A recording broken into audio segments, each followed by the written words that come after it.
나를 죽이지 못하는 것은 나를 더 강하게 만든다.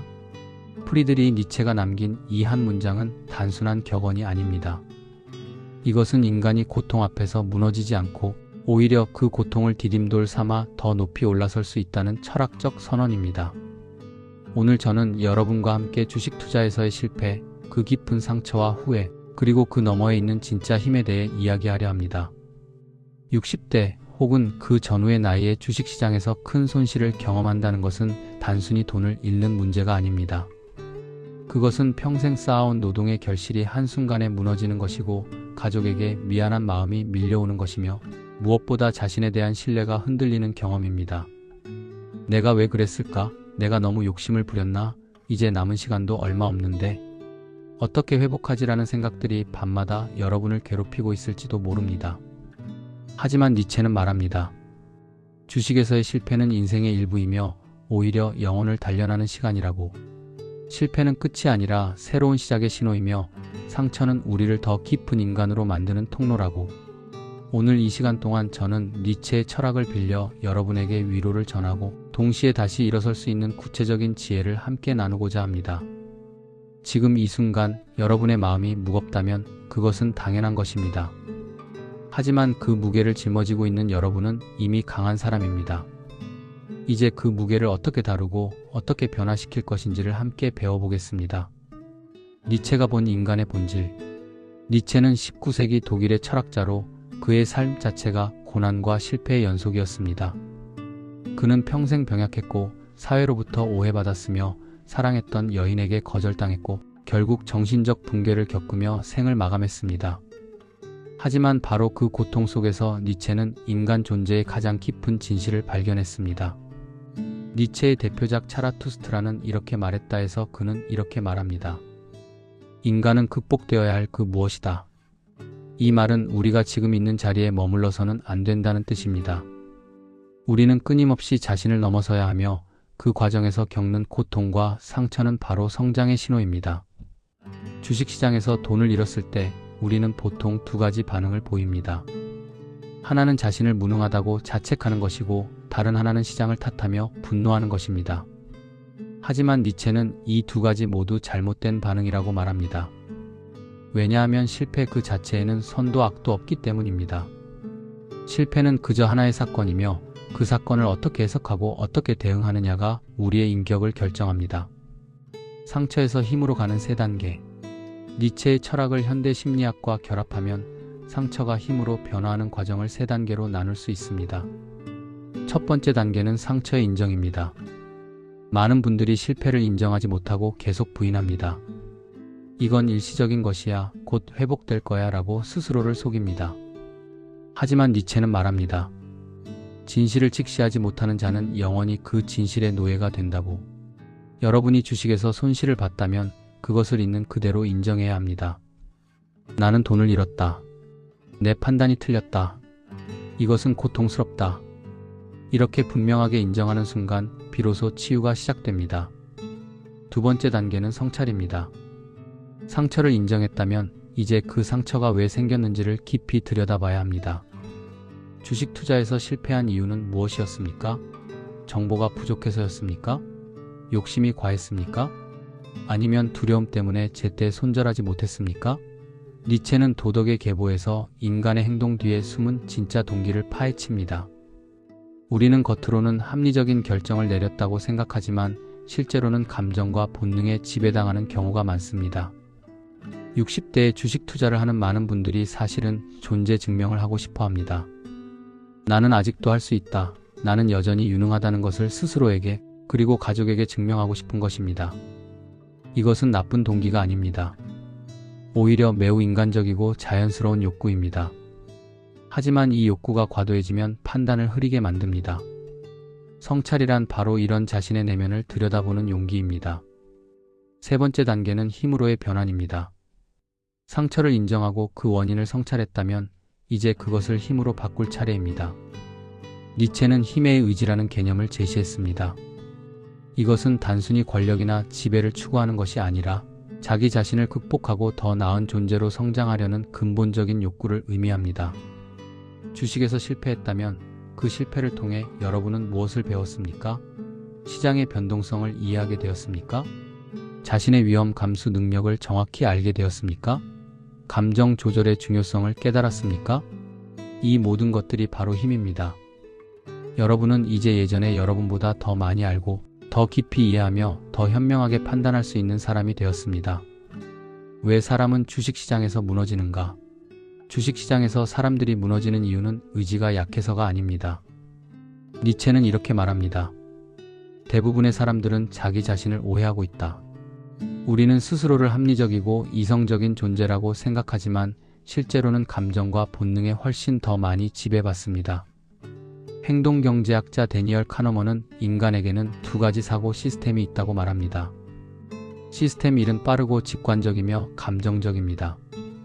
시스템 2는 느리고 논리적이며 의식적입니다.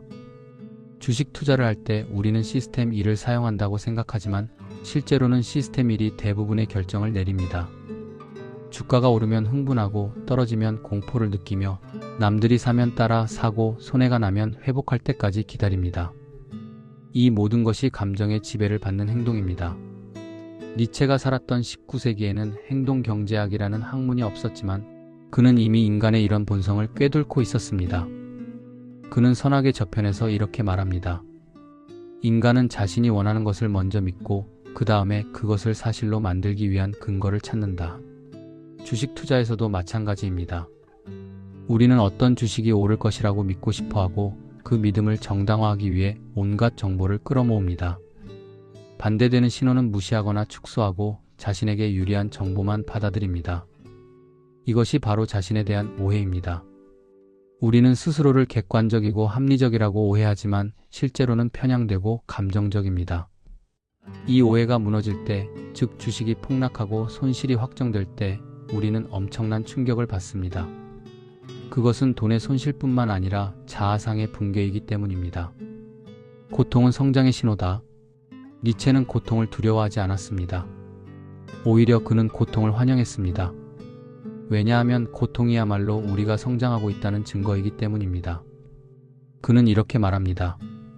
깊은 고통만이 정신을 해방시킨다. 깊은 고통만이 우리를 마지막 깊이로 인도한다. 주식에서 큰 손실을 경험한 여러분은 지금 깊은 고통 속에 있을 것입니다. 밤에 잠을 이루지 못하고 식사를 해도 맛이 없으며 무엇을 해도 그 생각에서 벗어날 수 없을 것입니다. 이것은 매우 자연스러운 반응입니다. 하지만 니체는 이 고통이 여러분을 더 깊은 인간으로 만들고 있다고 말합니다. 고통을 겪기 전에 여러분은 어쩌면 세상을 너무 단순하게 봤을지도 모릅니다. 주식은 오르기도 하고 내리기도 하지만 장기적으로는 오른다. 나는 충분히 공부했으니까. 괜찮을 것이다 같은 낙관적인 믿음을 가지고 있었을 것입니다. 하지만 실패를 경험하면서 여러분은 세상이 훨씬 복잡하고 불확실하다는 것을 알게 되었습니다. 그리고 이것이 바로 지혜의 시작입니다. 젊은 시절에는 실패해도 다음에 잘하면 되라고 쉽게 넘길 수 있습니다. 시간이 많으니까요. 하지만 60대의 실패는 다릅니다. 회복할 시간이 제한되어 있고 육체적 에너지도 예전 같지 않으며 가족에 대한 책임도 무겁습니다. 그래서 이 나이의 실패는 훨씬 더 깊은 상처를 남깁니다. 하지만 바로 그렇기 때문에 이 실패는 더 큰 의미가 있습니다. 니체는 말합니다. 가장 큰 고통을 견딘 자만이 가장 높은 곳에 도달할 수 있다. 여러분이 지금 겪고 있는 고통은 여러분을 더 성숙하고 더 깊이 있으며 더 진실한 인간으로 만들고 있습니다. 이것은 젊은 사람들이 쉽게 얻을 수 없는 지혜입니다. 니체 자신도 실패의 연속이었다. 많은 사람들이 니체를 위대한 철학자로만 기억하지만 그의 삶을 들여다보면 실패와 좌절의 연속이었습니다. 그가 겪은 주요 실패 사례를 함께 살펴보겠습니다. 첫째, 학문적 실패입니다. 니체는 24세라는 젊은 나이에 바젤 대학교의 고전문헌학 교수가 되었습니다. 천재로 인정받았고 앞날이 창창해 보였습니다. 하지만 그의 첫 저서 비극의 탄생은 학계로부터 혹독한 비판을 받았습니다. 그의 스승이었던 니츠는 그를 공개적으로 비난했고 동료 학자들은 그를 외면했습니다. 결국 니체는 건강 문제를 이유로 35세의 교수직을 사임해야 했습니다. 학자로서는 실패한 것입니다. 둘째, 사랑의 실패입니다. 니체는 루살로메라는 젊은 여성을 깊이 사랑했습니다. 그는 그녀에게 2번이나 청혼했지만 2번 모두 거절당했습니다. 그녀는 결국 니체의 친구였던 파울레와 가까워졌고 이것은 니체에게 엄청난 상처를 주었습니다. 니체는 평생 독신으로 살았고 이 사랑의 실패는 그의 작품 곳곳에 그림자를 드리웠습니다. 셋째, 인정받지 못한 저술입니다. 니체는 평생 동안 많은 책을 썼지만 생전에는 거의 읽히지 않았습니다. 그의 대표작 차라투스트라는 이렇게 말했다는 출간 당시 거의 팔리지 않았습니다. 니체는 자신의 책을 읽어줄 사람들이 아직 태어나지 않았다고 쓸쓸하게 말했습니다. 그는 자신의 천재성이 인정받기를 간절히 원했지만 죽을 때까지 그 꿈을 이루지 못했습니다. 이 3가지 실패는 니체에게 깊은 상처를 남겼습니다. 하지만 바로 그 상처 속에서 니체는 가장 위대한 철학을 탄생시켰습니다. 그는 자신의 고통을 피하지 않고 정면으로 마주했으며 그 고통을 사유의 재료로 삼았습니다. 만약 니체가 순탄한 삶을 살았다면 나를 죽이지 못하는 것은 나를 더 강하게 만든다는 문장은 탄생하지 못했을 것입니다. 당신은 실패한 게 아니라 삶이 당신에게 더 큰 힘을 요구한 것. 니체는 즐거운 학문에서 이렇게 말합니다. 살아있다는 것은 끊임없이 위험에 직면한다는 것이다. 삶은 안전하지 않습니다. 삶은 불확실하고 예측 불가능하며 때로는 가혹합니다. 주식시장은 바로 이런 삶의 본질을 압축적으로 보여주는 장소입니다. 여러분이 주식에서 돈을 잃었을 때 혹시 이렇게 생각하지 않으셨습니까? 내가 실패했다. 나는 무능하다. 나는 더 이상 쓸모없는 사람이다. 하지만 니체는 이렇게 말할 것입니다. 아니다. 당신은 실패한 것이 아니다. 삶이 당신에게 더 큰 도전을 던진 것이고 당신은 그 도전에 응했을 뿐이다. 생각해 보십시오. 60대에 주식 투자를 한다는 것은 무엇을 의미합니까? 그것은 여러분이 여전히 삶에 대한 열정을 가지고 있다는 뜻입니다. 은퇴했다고 해서 소파에 앉아 TV만 보는 것이 아니라 여전히 배우고 도전하며 성장하려는 의지가 있다는 뜻입니다. 이것은 매우 아름답고 존경받을 만한 태도입니다. 실패는 당신의 본질이 아닙니다. 실패는 단지 하나의 사건일 뿐입니다. 니체는 우상의 황혼에서 이렇게 말합니다. 한 사람의 가치는 그가 무엇을 했느냐가 아니라 그가 무엇이 되려고 하느냐에 있다. 여러분은 주식에서 돈을 잃었을지 모르지만 여러분이 추구했던 것은 단순히 돈이 아니었습니다. 여러분은 자립하고 싶었고 가족에게 부담을 주지 않고 싶었으며 나이가 들어도 여전히 가치 있는 사람으로 살고 싶었던 것입니다. 이 추구 자체는 전혀 잘못되지 않았습니다. 다만 방법이 예상과 달랐을 뿐입니다. 삶은 여러분에게 이 길은 아니다라고 말해준 것입니다. 그리고 동시에 더 강해져라, 더 지혜로워져라, 그러면 다른 길을 찾을 수 있을 것이다라고 요구한 것입니다. 완만한 어조의 깊은 공감. 저는 여러분의 마음이 지금 어떤지 알 것 같습니다. 아침에 눈을 뜨면 또 하루가 시작되는구나 하고 한숨이 나옵니다. 가족들과 식사를 하면서도 마음 한편이 무겁습니다. 아무 말 하지 않지만 배우자는 여러분의 변화를 알아챕니다. 자녀들에게 걱정을 끼치고 싶지 않아서 괜찮은 척하지만 밤에 혼자 있을 때면 눈물이 납니다. 왜 내가 그랬을까? 조금만 더 조심했으면, 조금만 일찍 팔았으면. 이런 후회가 끊임없이 머릿속을 맴돕니다. 거울을 보면 주름이 더 깊어진 것 같고 머리카락은 더 휘어진 것 같습니다. 이제 나이도 많은데 이걸 어떻게 만회하지? 하는 두려움이 밀려옵니다. 이 모든 감정은 매우 자연스럽고 정당한 것입니다. 여러분은 약한 것이 아닙니다. 여러분은 인간적인 것입니다. 니체는 말합니다. 고통받을 수 있다는 것은 살아있다는 증거다. 여러분이 지금 고통스러운 것은 여러분이 여전히 삶을 깊이 살고 있다는 뜻입니다.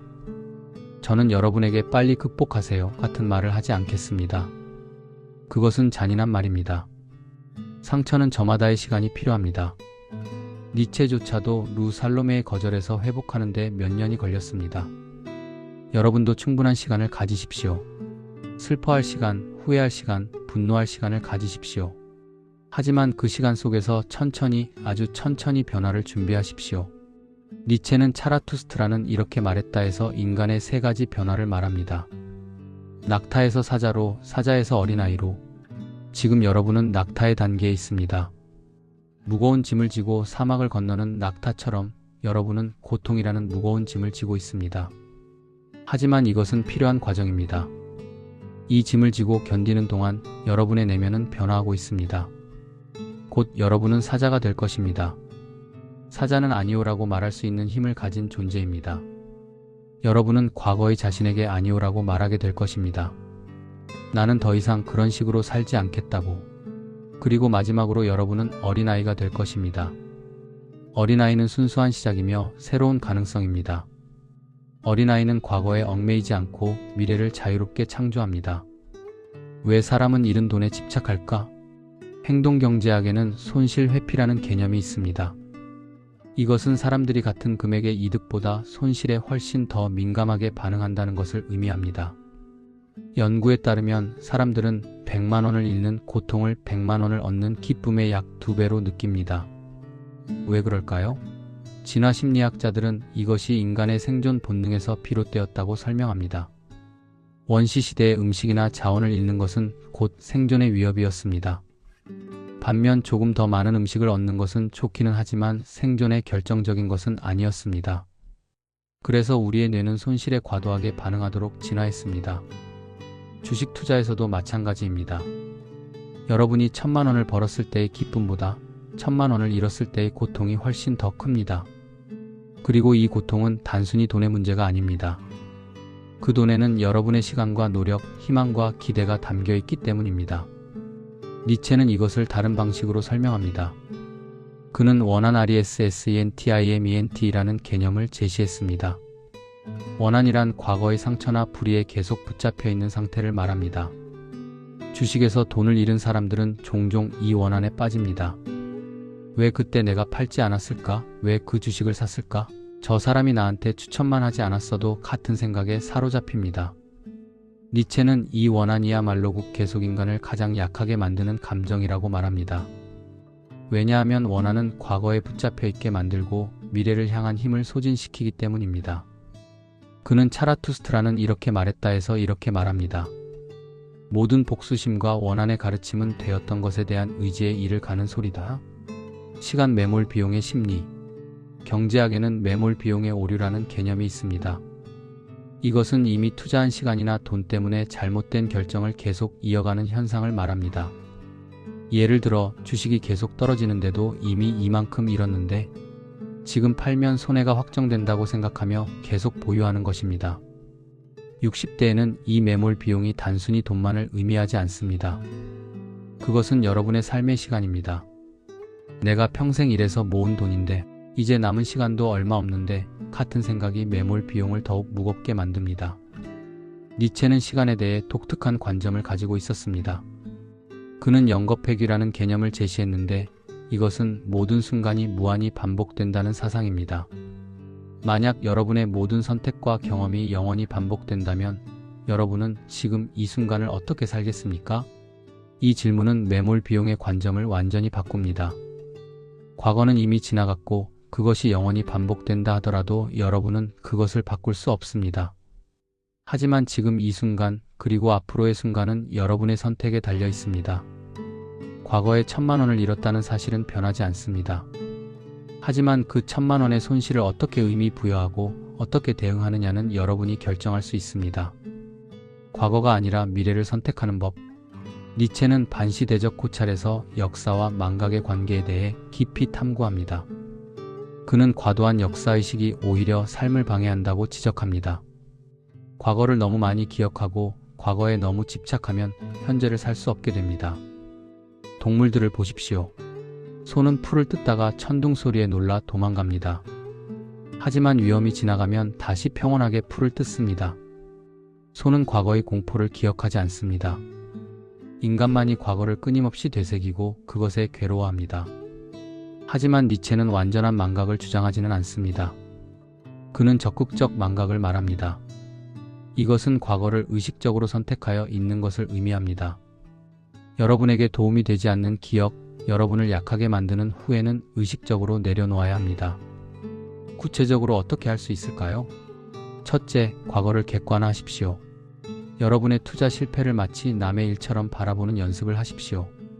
60대 남성이 주식 투자에서 손실을 봤다. 그는 어떤 실수를 했고 무엇을 배울 수 있을까? 이렇게 3인칭 시점에서 바라보면 감정적 거리가 생기고 더 냉정하게 분석할 수 있습니다. 둘째, 과거를 재해석하십시오. 니체는 힘의 의지에서 모든 해석은 권력 투쟁이라고 말합니다. 즉, 같은 사건도 어떻게 해석하느냐에 따라 전혀 다른 의미를 가집니다. 여러분의 투자 실패를 나는 무능하다고 해석할 수도 있고, 나는 새로운 것을 배우는 중이다라고 해석할 수도 있습니다. 어느 쪽이 여러분을 더 강하게 만들까요? 셋째, 미래를 구체적으로 상상하십시오. 과거에 집착하는 이유 중 하나는 미래가 막연하기 때문입니다. 미래에 대한 구체적인 비전이 있으면 과거의 무게는 자연스럽게 가벼워집니다. 1년 후, 3년 후, 5년 후에 여러분은 어떤 모습이고 싶습니까? 그때 여러분은 무엇을 하고 있고 누구와 함께 있으며 무엇을 느끼고 있습니까? 이것을 구체적으로 그려보십시오. 넷째, 작은 승리를 쌓으십시오.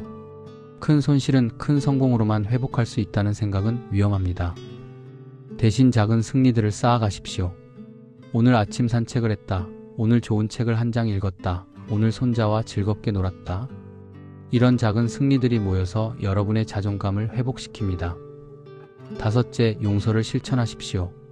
니체는 용서를 약함의 표시라고 생각했지만 저는 다르게 생각합니다.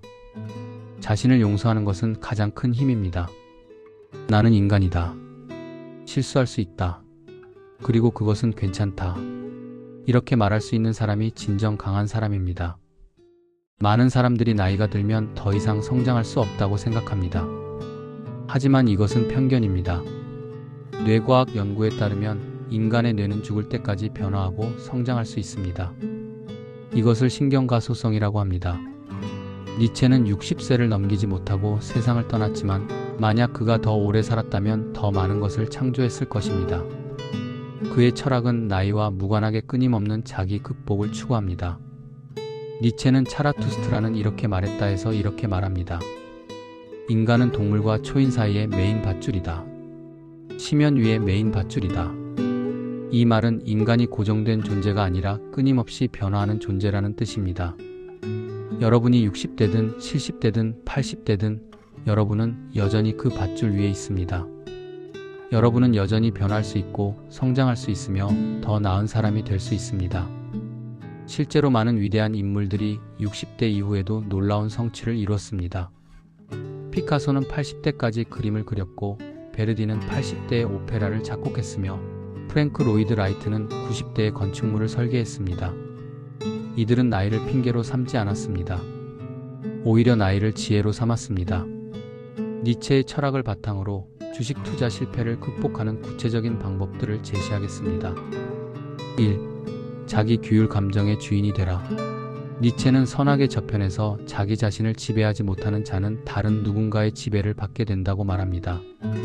주식 투자에서 실패하는 가장 큰 이유는 감정에 휩쓸리기 때문입니다. 탐욕, 공포, 후회, 희망. 이 모든 감정들이 우리의 판단을 흐립니다. 자기 규율이란 이런 감정들을 통제하는 능력입니다. 이것은 감정을 억압하는 것이 아니라 감정을 인식하고 그것에 휘둘리지 않는 것을 의미합니다. 명상, 일기 쓰기, 규칙적인 운동 같은 일상적 습관들이 자기 규율을 키웁니다. 구체적으로 투자와 관련된 규칙을 만들어 보십시오. 나는 하루에 한 번만 주식 시세를 확인한다. 나는 투자 금액의 10% 이상. 손실이 나면 무조건 매도한다. 나는 감정이 격해졌을 때는 어떤 투자 결정도 내리지 않는다. 같은 규칙들을 정하고 이것을 철저히 지키십시오. 2. 선택의 용기 과거를 끊어내라. 니체는 결정적 순간의 중요성을 강조합니다. 인생에는 명확한 선택을 내려야 하는 순간들이 있습니다. 주식에서 큰 손실을 본 지금이 바로 그런 순간입니다. 여러분은 선택해야 합니다. 과거의 손실을 만회하려고 계속 투자할 것인가? 아니면 손실을 인정하고 다른 길을 찾을 것인가? 이 선택에는 용기가 필요합니다. 왜냐하면 어느 쪽을 선택하든 불확실하기 때문입니다.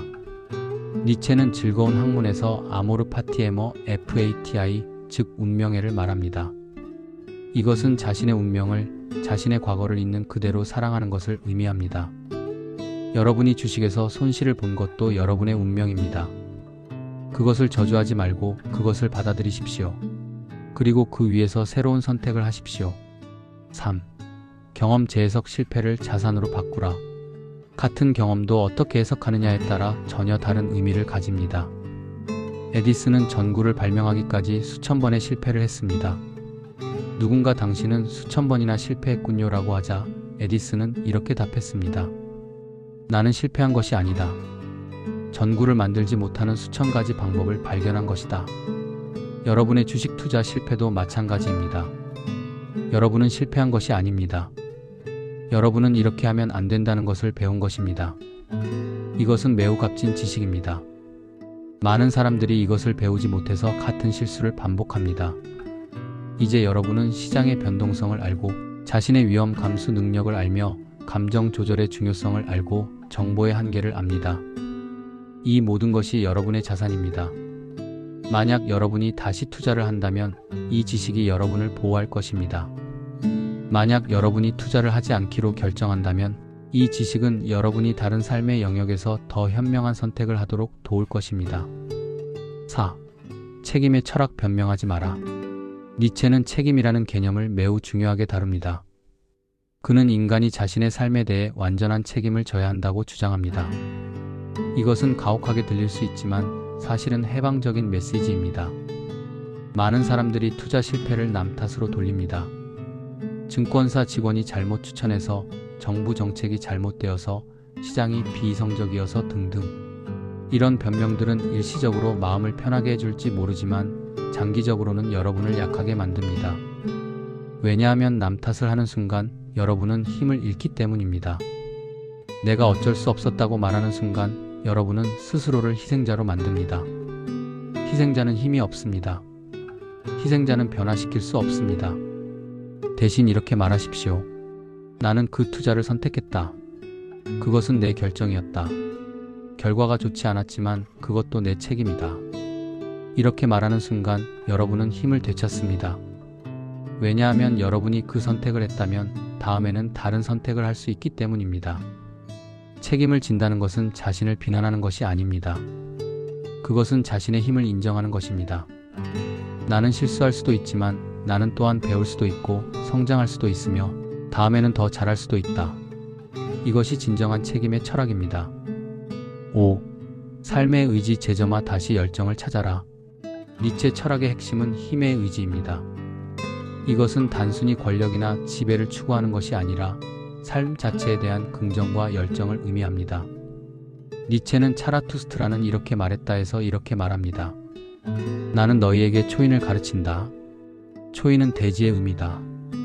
주식 투자 실패 후 많은 분들이 삶의 의욕을 잃습니다. 이제 뭘 해도 소용없어. 이제 나이도 많은데 뭘 하겠어 같은 생각에 빠집니다. 하지만 이것은 삶에 대한 배신입니다. 여러분은 여전히 살아 있습니다. 아침 햇살이 여전히 따뜻하고 커피 향이 여전히 좋으며 손자의 웃음소리가 여전히 기쁩니다. 이 모든 것들이 삶입니다. 주식은 삶의 일부일 뿐 전부가 아닙니다. 삶의 의지를 재점화하는 방법은 작은 것에서 시작합니다. 오늘 무엇이 여러분을 기쁘게 했습니까? 오늘 무엇을 배웠습니까? 오늘 누구에게 도움을 줬습니까? 이런 작은 질문들에 답하면서 여러분은 삶이 여전히 의미 있다는 것을 발견하게 됩니다. 니체는 말합니다. 살아야 할 이유를 아는 사람은 거의 모든 상황을 견딜 수 있다. 여러분의 살아야 할 이유는 무엇입니까? 가족입니까? 친구입니까? 아직 하고 싶은 일입니까? 그 이유를 분명히 하십시오. 그리고 그것을 향해 나아가십시오. 니체의 문체를 빌려 여러분에게 힘이 될 만한 문장들을 준비했습니다. 나를 쓰러뜨린 것은 나를 알게 했다. 여러분은 주식시장에서 쓰러졌습니다. 하지만 바닥에 쓰러져 있는 동안 여러분은 자신에 대해 많은 것을 알게 되었습니다. 자신의 한계를, 자신의 두려움을, 자신의 욕망을 알게 되었습니다. 이것은 매우 귀한 자기 지식입니다. 고통은 거짓말을 하지 않는다. 우리는 평소에 자신에게 많은 거짓말을 합니다. 나는 괜찮아, 나는 강해, 나는 이성적이야 같은 거짓말들을. 하지만 고통은 거짓말을 하지 않습니다. 고통은 진실을 드러냅니다. 여러분의 고통은 여러분에게 진실을 말하고 있습니다. 그 진실에 귀 기울이십시오. 밤이 가장 어두울 때 별이 가장 밝게 빛난다. 지금 여러분의 삶이 어둡게 느껴진다면 그것은 별을 볼 수 있는 최고의 시간입니다. 희망이라는 별, 용기라는 별, 지혜라는 별이 어둠 속에서 더 선명하게 보입니다. 여러분의 어둠을 부끄러워하지 마십시오. 그 어둠 속에서 별을 찾으십시오. 산은 골짜기를 알고 골짜기는 산을 안다. 여러분은 지금 골짜기에 있습니다. 하지만 골짜기에 있었던 사람만이 산의 가치를 진정으로 압니다. 언젠가 여러분이 다시 산에 오를 때 그 산은 이전과는 완전히 다른 의미를 가질 것입니다. 나는 나의 과거를 선택할 수 없지만 나의 미래는 선택할 수 있다. 주식에서 손실을 본 것은 이미 과거입니다. 여러분은 그것을 바꿀 수 없습니다. 하지만 오늘부터 여러분이 어떻게 살 것인지는 선택할 수 있습니다. 이 선택의 자유야말로 인간의 가장 위대한 능력입니다. 혹시 여러분이 다시 주식 투자를 고려하고 있다면 이번에는 다른 태도로 접근해야 합니다. 니체는 즐거운 학문에서 같은 실수를 반복하는 것은 어리석음이 아니라 광기다라고 말합니다. 첫째, 겸손의 태도입니다. 시장은 여러분보다 크고 복잡하며 예측 불가능합니다. 여러분이 아무리 공부하고 분석해도 시장을 완벽하게 이해할 수는 없습니다. 이 사실을 인정하는 것이 겸손입니다. 니체는 겸손을 약함의 표시라고 비판했지만 여기서 말하는 겸손은 다릅니다. 이것은 현실에 대한 정확한 인식입니다. 자신의 한계를 아는 것이야말로 진정한 힘입니다. 둘째, 절제의 태도입니다. 욕심은 인간의 자연스러운 감정이지만 절제되지 않은 욕심은 파괴적입니다. 투자에서 절제란 자신이 잃어도 괜찮은 돈만 투자하는 것, 한 종목에 몰빵하지 않는 것, 단기적 이득에 현혹되지 않는 것을 의미합니다. 니체는 차라투스트라는 이렇게 말했다 해서 덕은 선물하는 것이라고 말합니다. 진정한 힘은 가진 것을 움켜쥐는 데 있는 것이 아니라 필요할 때 내려놓을 수 있는 데 있습니다. 투자에서도 마찬가지입니다. 손절할 수 있는 용기, 이익을 확정할 수 있는 절제가 필요합니다. 셋째, 독립의 태도입니다.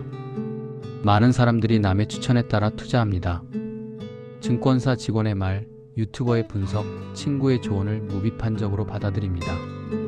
하지만 니체는 무리로부터 벗어나라고 말합니다. 투자는 결국 여러분 자신의 판단과 책임입니다. 남의 말을 참고할 수는 있지만 최종 결정은 여러분이 내려야 합니다. 그리고 그 결과도 여러분이 책임져야 합니다. 이것이 독립적 투자자의 태도입니다. 넷째, 인내의 태도입니다. 시장은 단기적으로는 비이성적이지만 장기적으로는 합리적입니다. 좋은 기업은 결국 인정받고 나쁜 기업은 결국 도태됩니다. 하지만 이것은 시간이 걸립니다. 니체는 모든 좋은 것들은 천천히 다가온다고 말합니다. 급하게 돈을 벌려고 하지 마십시오. 시간을 두고 천천히 그리고 꾸준히 투자하십시오. 복리의 마법은 인내하는 자에게만 작동합니다. 다섯째, 배움의 태도입니다. 시장은 끊임없이 변합니다. 어제의 지혜가 오늘은 통하지 않을 수 있습니다. 그래서 투자자는 평생 학습자여야 합니다. 니체는 인간은 아직 완성되지 않은 동물이다라고 말합니다. 우리는 계속 배우고 계속 성장하며 계속 진화해야 합니다. 투자도 마찬가지입니다. 끊임없이 새로운 것을 배우고 자신의 전략을 업데이트하며 실수로부터 교훈을 얻어야 합니다. 니체는 물질주의를 경계했습니다. 그는 차라투스트라는 이렇게 말했다 해서 시장의 파리들을 비판합니다. 이들은 돈과 명예만을 추구하며 진정한 가치를 보지 못하는 사람들입니다. 돈은 중요합니다. 특히 60대에는 경제적 안정이 삶의 질을 크게 좌우합니다. 하지만 돈이 전부는 아닙니다. 니체가 말하는 진정한 가치들을 살펴보겠습니다. 인간의 존엄성. 여러분은 통장 잔고로 평가받는 존재가 아닙니다. 여러분의 존엄성은 여러분이 어떤 사람인가, 어떻게 살아왔는가에 있습니다. 주식에서 돈을 잃었다고 해서 여러분의 존엄성이 손상되지 않습니다. 자존감은 외부의 성공이 아니라 내면의 확신에서 옵니다. 니체는 자기 자신이 되어라고 말합니다. 여러분은 투자의 성공 여부와 무관하게 여러분 자신으로서 가치가 있습니다. 자립성. 경제적 자립도 중요하지만 정신적 자립이 더 중요합니다. 정신적 자립이란 남의 평가에 흔들리지 않고 자신의 길을 걷는 것을 의미합니다. 주식에서 실패했다고 해서 가족이나 사회의 시선을 두려워할 필요가 없습니다. 관계 니체는 고독을 강조했지만 그것은 관계를 부정한 것이 아닙니다. 진정한 관계, 서로를 성장시키는 관계는 매우 중요합니다. 주식 실패로 인해 가족과의 관계가 소원해지지 않도록 주의하십시오. 오히려 이 시기에 가족의 지지와 이해가 필요합니다. 건강 나이가 들수록 건강이 가장 큰 자산입니다. 니체는 평생 병약했고 그래서 건강의 중요성을 누구보다 잘 알았습니다. 주식 손실로 인한 스트레스가 건강을 해치지 않도록 주의하십시오. 규칙적인 운동, 충분한 수면, 균형 잡힌 식사가 어떤 투자보다 중요합니다. 의미 니체는 왜를 아는 사람은 어떻게를 견딜 수 있다고 말합니다. 여러분의 삶의 의미는 무엇입니까? 그것은 돈을 버는 것 이상이어야 합니다. 가족을 사랑하는 것, 누군가를 돕는 것, 아름다움을 감상하는 것, 지혜를 추구하는 것, 이런 것들이 진정한 의미입니다. 철학적 기준을 세우는 법. 니체는 가치의 전환을 주장했습니다. 기존의 가치 체계를 그대로 받아들이지 말고 자신만의 가치 기준을 세우라는 것입니다. 투자에서도 마찬가지입니다. 여러분만의 투자 철학을 정립하십시오. 이것은 단순한 투자 전략이 아닙니다. 그것은 나는 왜 투자하는가? 나에게 돈은 무엇인가? 나는 어떤 위험까지 감수할 수 있는가? 같은 근본적인 질문들에 대한 답입니다. 예를 들어 어떤 사람에게 투자는 부를 축적하는 수단일 수 있습니다. 다른 사람에게는 경제를 이해하는 방법일 수 있습니다. 또 다른 사람에게는 지적 게임일 수 있습니다. 여러분에게 투자는 무엇입니까? 이 질문에 명확하게 답할 수 있다면 여러분의 투자 결정은 훨씬 일관성 있고 건강해질 것입니다. 그리고 설령 실패하더라도 그 실패를 더 건설적으로 받아들일 수 있을 것입니다. 처음에 우리는 니체의 말로 시작했습니다. 나를 죽이지 못하는 것은 나를 더 강하게 만든다. 이제 이 여정의 끝에서 여러분은 이 말의 진정한 의미를 이해하게 되었을 것입니다. 주식 실패는 여러분을 죽이지 못했습니다. 여러분은 여전히 여기 있고 여전히 살아있으며 여전히 생각하고 느낍니다. 그리고 이 경험은 여러분을 더 강하게 만들 것입니다. 아직은 그렇게 느껴지지 않을 수도 있습니다. 하지만 시간이 지나면서 여러분은 이 실패가 여러분에게 준 선물들을 발견하게 될 것입니다. 자기 인식의 선물을, 겸손의 선물을, 공감의 선물을, 지혜의 선물을, 그리고 무엇보다 회복력이라는 선물을. 니체는 이 사람을 보라 해서 자신의 삶을 돌아보며 이렇게 말합니다. 내가 겪은 모든 고통은 나를 만들었다. 그리고 나는 내 삶의 어떤 순간도 바꾸고 싶지 않다. 이것이 바로 운명의 아모르 파티입니다. 언젠가 여러분도 이렇게 말할 수 있기를 바랍니다. 주식에서 돈을 잃었던 그 경험도 나의 일부다. 그것이 나를 만들었고 그것 때문에 나는 더 깊은 사람이 되었다. 나는 그 경험을 후회하지 않는다. 인생 후반전의 실패를 다루는 니체식 태도. 인생의 전반전과 후반전은 다릅니다. 젊을 때의 실패는 배움의 기회로 쉽게 받아들여집니다. 시간이 많으니까요. 하지만 60대의 실패는 다릅니다. 회복할 시간이 제한되어 있고 새로 시작하기 어려우며 사회적 시선도 다릅니다.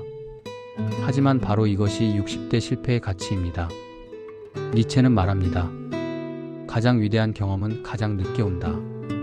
여러분은 평생을 살면서 많은 것을 경험했습니다. 성공도 실패도 기쁨도 슬픔도. 그 모든 경험이 여러분을 지금의 여러분으로 만들었습니다. 60대의 실패는 젊은 시절의 실패와 다른 의미를 가집니다. 그것은 단순히 돈을 잃는 것이 아니라 자신의 한계를 인정하고 삶의 불확실성을 받아들이며 통제할 수 없는 것을 내려놓는 법을 배우는 것입니다. 이것은 매우 성숙한 지혜입니다. 니체는 차라투스트라는 이렇게 말했다 해서 세 가지 변화를 말했습니다. 낙타, 사자, 어린아이. 60대는 이 세 가지를 모두 경험할 수 있는 나이입니다. 낙타처럼 무거운 짐을 지고 견딥니다. 과거의 영광, 현재의 실패, 미래에 대한 두려움이라는 짐을. 사자처럼 아니오라고 말합니다. 나는 더 이상 이런 식으로 살지 않겠다고. 그리고 마침내 어린아이처럼 새롭게 시작합니다. 과거에 얽매이지 않고 순수한 가능성으로서. 사랑하는 여러분, 여러분은 이긴 여정을 함께 걸어왔습니다. 우리는 상처에 대해 이야기했고 고통에 대해 이야기했으며 극복에 대해 이야기했습니다. 이제 마지막으로 제가 여러분에게 전하고 싶은 메시지가 있습니다. 여러분은 충분히 강합니다. 여러분이 생각하는 것보다 훨씬 더 강합니다. 여러분은 이미 평생을 살아왔고 수많은 도전을 극복해왔으며 여기까지 왔습니다. 주식 실패는 여러분을 무너뜨리지 못했습니다. 여러분은 여전히 서 있습니다. 여러분은 충분히 지혜롭습니다. 여러분이 생각하는 것보다 훨씬 더 많은 것을 알고 있습니다. 60년, 70년을 산다는 것은 셀 수 없이 많은 교훈을 배운다는 것입니다. 이번 실패도 그중 하나일 뿐입니다. 그리고 여러분은 이미 그 교훈을 배우고 있습니다. 여러분은 충분히 가치 있습니다. 여러분의 가치는 통장 잔고로 결정되지 않습니다. 여러분의 가치는 여러분이라는 존재 자체에 있습니다. 여러분이 살아온 삶, 여러분이 사랑한 사람들, 여러분이 이룬 것들, 그리고 여러분이 앞으로 이룰 것들 모두가 여러분의 가치를 증명합니다. 니체는 즐거운 학문의 마지막 부분에서 이렇게 말합니다. 나는 아직 살아있고 아직 생각하며 아직 살아야 한다. 왜냐하면 나는 아직 생각해야 하기 때문이다. 나는 존재하고 고로 나는 생각한다. 여러분도 아직 살아있습니다. 아직 생각합니다. 아직 느낍니다. 아직 사랑합니다. 아직 희망합니다. 이 아직이라는 말 속에 모든 가능성이 담겨 있습니다. 오늘부터 여러분은 새로운 장을 시작합니다. 이 장의 제목은 다시 일어서기입니다. 혹은 더 강해지기입니다. 혹은 진짜 나 찾기입니다. 제목은 여러분이 정하십시오. 이 장에서 여러분은 과거의 실수를 반복하지 않을 것입니다. 여러분은 더 신중하고 더 지혜로우며 더 강할 것입니다. 여러분은 돈보다 더 중요한 것들을 알게 될 것이고 성공보다 더 의미 있는 것들을 추구할 것입니다. 그리고 언젠가 아마도 1년 후, 5년 후, 10년 후에 여러분은 이 시기를 돌아보며 말할 것입니다. 그때가 내 인생의 전환점이었어. 그때 나는 무너졌지만 그 덕분에 나는 진짜 나를 발견했어. 니체의 마지막 작품 중 하나인 이 사람을 보라는 이렇게 끝납니다. 나를 이해했는가? 디오니소스 대 십자가에 못 박힌 자. 이 신비로운 문장의 의미는 이렇습니다. 디오니소스는 삶의 긍정을, 기쁨을, 힘을 상징합니다. 십자가에 못 박힌 자는 고통을, 희생을, 체념을 상징합니다. 니체는 우리에게 선택하라고 말합니다. 고통 속에 머물 것인가? 아니면 삶을 긍정할 것인가? 상처는 여러분을 강하게 만드는 힘입니다. 주식 실패는 여러분을 무너뜨리지 못했습니다. 여러분은 다시 일어설 것입니다. 아니, 여러분은 이미 일어서고 있습니다. 그리고 저는 여러분을 믿습니다. 니체의 말로 이 여정을 마무리하겠습니다. 나의 형제들이여, 인간에게 충실하라. 대지에 충실하라. 너희에게 초자연적 희망을 말하는 자들을 믿지 마라. 그들은 알든 모르든 독을 타는 자들이다. 생명을 경멸하는 자들이다. 소멸해가는 자들이며 스스로 독에 중독된 자들이다. 이제 대지는 그들에게 피곤한 것이 되었다. 그들은 사라져 버려라. 예전에는 신을 모독하는 것이 가장 큰 모독이었다. 그러나 신은 죽었다. 그와 함께 그 모독자들도 죽었다. 이제 가장 무서운 것은 대지를 모독하고 파악할 수 없는 것의 내장을 대지의 의미보다 더 높이 평가하는 일이다. 여러분, 대지에 충실하십시오. 현실에 충실하십시오. 삶에 충실하십시오. 여러분 자신에게 충실하십시오. 이것이 제가 여러분에게 드리는 마지막 말입니다. 여러분은 혼자가 아닙니다. 여러분은 충분히 강합니다. 그리고 여러분의 최고의 날들은 아직 오지 않았습니다. 다시 일어서십시오. 천천히 하지만 확실하게 한 걸음씩 하루씩 그리고 걸으면서 깨닫게 될 것입니다. 여러분이 걷고 있는 이 길이야말로 여러분의 길이라는 것을, 다른 누구도 아닌 오직 여러분만의 길이라는 것을 니체는 말합니다. 산에 오르는 자는 우회로를 비웃는다. 여러분의 주식 실패는 우회로가 아닙니다. 그것은 여러분이 산에 오르기 위해 반드시 거쳐야 했던 길입니다. 그리고 이제 여러분은 다시 오르기 시작합니다. 감사합니다.